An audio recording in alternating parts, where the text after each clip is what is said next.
In today's video, I'm going to teach you how to create PDF reports and documents with Airtable and Make. To get started, open your browser and go to Make. Once you are signed in and you are on your dashboard, take a moment to confirm you are in the right organization and workspace.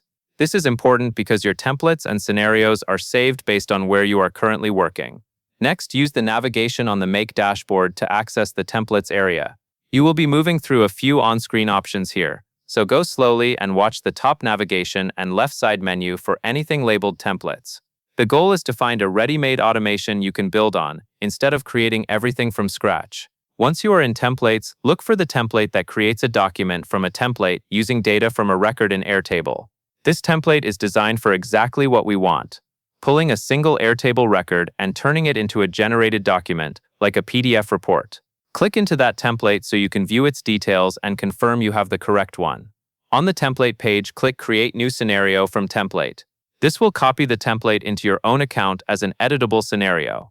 Give it a few seconds to load because Make needs to create the modules and open the scenario editor.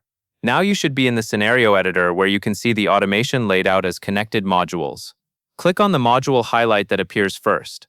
Then continue clicking through the next highlighted module as prompted. These highlights guide you through the key parts of the scenario that need attention before it will run correctly. As you click through, focus on making sure each highlighted module is ready to use. Typically, this means verifying that it is pointing to the correct Airtable base and table, and that the document creation module is set up to use your document template. Take your time here because accurate mapping is what ensures the finished PDF contains the right fields from Airtable.